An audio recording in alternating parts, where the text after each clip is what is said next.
Ven, Espíritu Divino, manda tu luz desde el cielo. Padre amoroso del pobre, dona en tus dones espléndido, luz que penetras las almas, fuente del mayor consuelo. Ven, dulce huésped del alma, descanso de nuestro esfuerzo, tregua en el duro trabajo, brisa en las horas de fuego, gozo que enjuga las lágrimas y reconforta en los duelos. Entra hasta el fondo del alma, divina luz, y enriquécenos. Mira el vacío del hombre si tú le faltas por dentro. Mira el poder del pecado cuando no envías tu aliento. Riega la tierra en sequía, sana el corazón enfermo, lava las manchas, infunde calor de vida en el hielo, doma el espíritu indómito y guía al que tuerce el sendero. Reparte tus 7 dones según la fe de tus siervos. Por tu bondad y tu gracia dale al esfuerzo su mérito. Salva al que busca salvarse y danos tu gozo eterno. Amén. Hermanas y hermanos, sean todos bienvenidos a esta edición especial de meditaciones con ocasión de la fiesta de Pentecostés. Hemos llegado al día 7º y con él hemos llegado al don de ciencia. Siguiendo esta lista del libro del profeta Isaías, que dice: reposará sobre él el espíritu del Señor, espíritu de sabiduría y de inteligencia, espíritu de consejo y de fortaleza, espíritu de ciencia. Y luego viene otro y otro más. Hoy vamos a revisar este hermoso don en el que nos vamos a dar cuenta de que se implican otros dones, vienen a ser necesarios otros dones, porque es ahora momento para decir que los dones se intercomunican y no se ejercen técnicamente por separado, ni específicamente uno en ciertos momentos sin que pueda otro estar ayudándonos a ver las cosas en un panorama mucho más claro. Este es el caso de el don de ciencia. ¿Qué nos dice la palabra de Dios acerca de este don?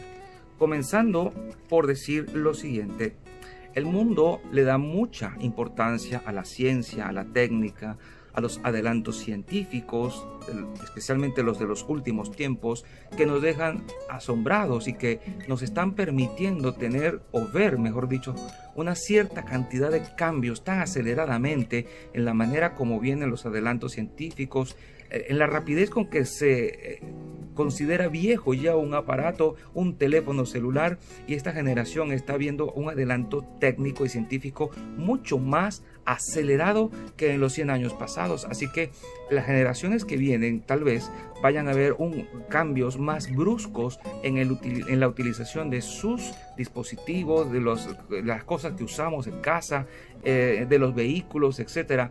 Todo esto forma parte de la ciencia humana, pero el asunto es que el hombre con mucha facilidad se deja dominar, fascinar por todas las cosas creadas, por todas las cosas, no solo las que él es capaz de hacer, sino también las cosas que existen en el mundo, y obviamente terminamos dejando a un lado, postergando al creador de ellas.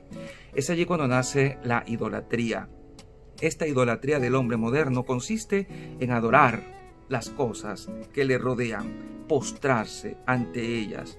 Al principio de la humanidad, ciertamente Dios le entregó al ser humano, al hombre, a la mujer, todo el mundo, para que lo dominara, según el relato del libro del Génesis. Pero las cosas se han invertido. No es el hombre el que las deja dominar, aunque piense que lo está haciendo. Es al revés. Son las cosas las que están dominando al ser humano, al hombre, a la mujer. Entonces entra aquí en juego el don de ciencia, que lo podemos definir de esta manera.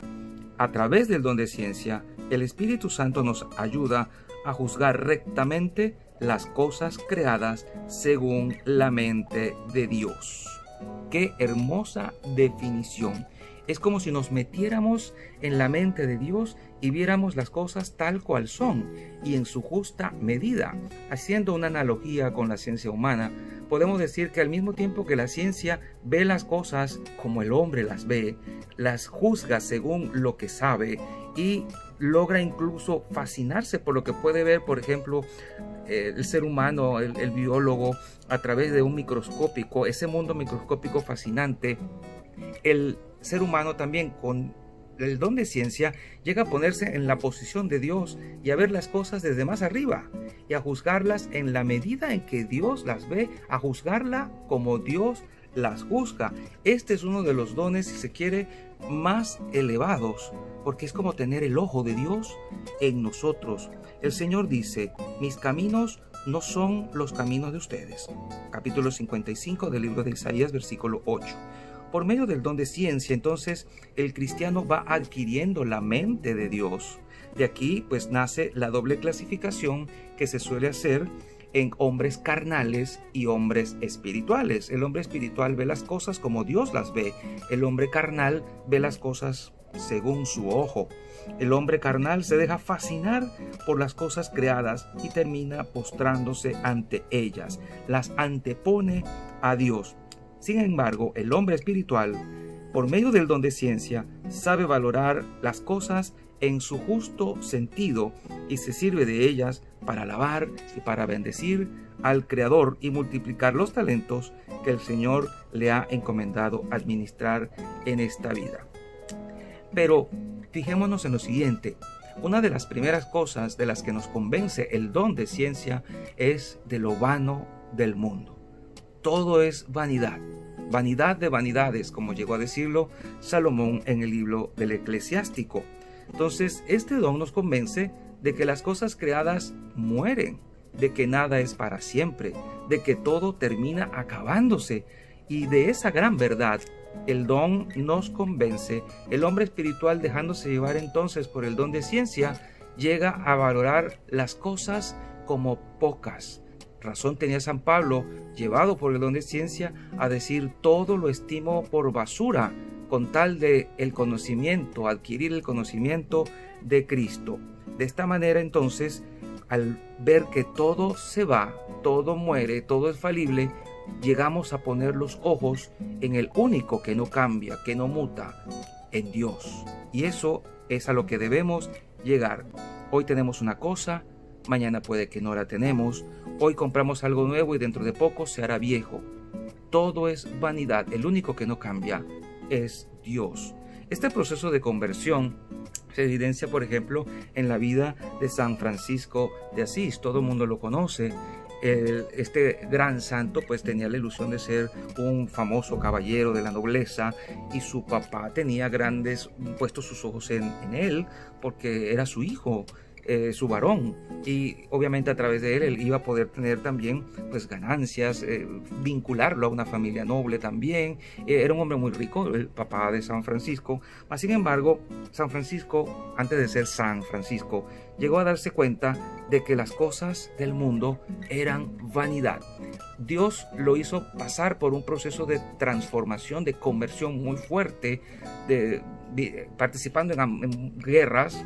Él obviamente logró darse cuenta de que todo se muere, y entonces llega a ver las cosas en su justa medida, renunciando incluso a sus ropas, a su herencia y hasta a su apellido. Y fue entonces cuando dicen los escritores, los biógrafos, que él pudo decir realmente: Padre nuestro. San Francisco es conocido por la libertad que él tenía ante las cosas creadas. Era libre, pero al mismo tiempo valoraba todo en su justa medida. No se apegaba a ellas e incluso llegaba a ver todo como si fueran hermanos de él. Los animales, las cosas, incluso hay una hermosa película que se llama Hermano Sol, Hermana Luna, porque llegaba a ver al sol y a la luna como hermanos. Incluso a la muerte la llegó también a llamar la hermana muerte. Fue una reconciliación con todo lo creado, sin apegarse a nada, viviendo en la libertad que le daba el conocer las cosas en su justa medida y en su verdad más íntima. Lograba disfrutar de todas, sin apegarse a ninguna. Luego también podemos encontrar a Francisco de Borja. La vida de él es muy interesante. Él llegó a servir a la reina Isabel y quedó impresionado al verla muerta. Era una mujer hermosa, pero al verla así tan tremendamente frágil, y al tener que conducir su ataúd por largo trecho, hasta tal punto de que cuando llegó ya no era la misma. Él llegó a decir: no volveré a servir a un señor que pueda morirse. Dicen que también llegó a decir: sé que la mujer que se metió en este ataúd era Isabel, pero no es la que estoy viendo ahora, cuando le tocó el momento final de despedirse y de ser sepultada.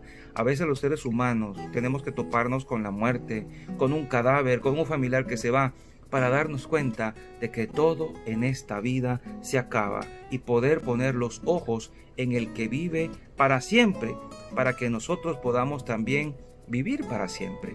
Recuerdo en este momento una hermosa canción del seminario que decía: en cosas que se mueren he puesto el corazón, fue vana mi ilusión, y en cosas que se mueren me voy muriendo yo.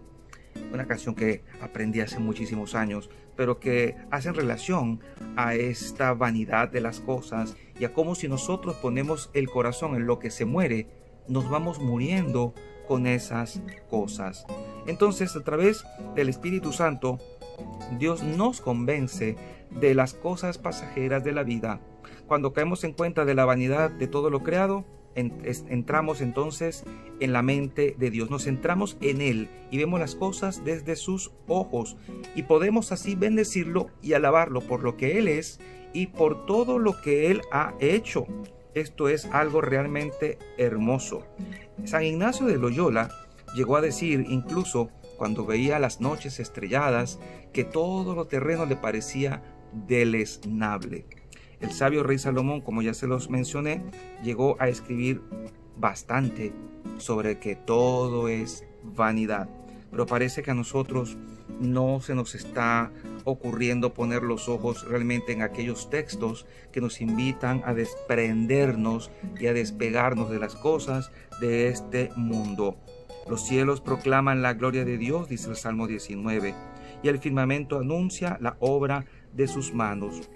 San Ignacio entonces lo logró ver, y el santo ya ha sido convencido por el Espíritu de la vanidad del mundo, y por eso se siente libre. ¿Qué es un santo? Es una persona libre, libre de todo lo creado. Por eso los grandes santos logran amar la pobreza, no precisamente por carecer de todo, sino por ya no depender de nada, ni apegarse a nada. Su corazón solo le pertenece a Dios y está atado y amarrado a Dios. Pero todo hay que verlo con sentido de fe. El don de ciencia nos ayuda a conocer nuestros íntimos sentimientos también, la bondad o la malicia de las acciones. El profeta Jeremías afirmaba que nada hay tan engañoso como el corazón humano, Jeremías 17, versículo 9. Por medio del don de ciencia, el Espíritu Santo nos enseña también a conocer las trampas que nos quiere tender nuestro propio corazón. Nos lleva a conocer cuál es la voluntad de Dios en determinado momento. Y esto se parece también al don de consejo. Por medio de este don de ciencia, también el Espíritu Santo nos enseña cómo dirigirnos a los demás para que busquen en todo las cosas de Dios, el camino de salvación. Por lo menos recordemos la vida de San Vicente Ferrer. Todos podían admirar cómo predicaba él, pero hubo una ocasión en que iba a ir alguien importante y se puso nervioso e hizo un sermón a su estilo. A nadie le impresionó. Al día siguiente hizo otro, pues se había dado cuenta que le había estado prestando más atención al invitado y no a lo que iba a decir. Después de este segundo sermón, la gente sí le dijo: ahora sí nos llegaste al corazón. Y San Vicente Ferrer le dijo: ayer habló Vicente, hoy habló el Espíritu Santo. El don de ciencia es muy necesario para poder comentar también con precisión la palabra de Dios, para poder orientar a los demás diciendo lo exacto, lo correcto, lo que los demás necesitan saber en un momento específico de su vida cuando nos estamos dirigiendo a ello. Es por eso que a través de la palabra de ciencia, por ejemplo, uno puede dar a conocer a la persona el origen de un mal, el origen de un problema, la causa de una enfermedad. Esta es la palabra de ciencia que muchas veces usamos en algunas eucaristías o en algunas sesiones de oración por sanación, por ejemplo. Entonces ahí se mezclan los dones con el fin de llevar a la persona a la verdad completa, a donde el Espíritu Santo nos ha prometido llevar. Pidámosle al Señor que nos regale este don para ver las cosas como Él las ve y juzgar todo según lo que son realmente, ni más ni menos.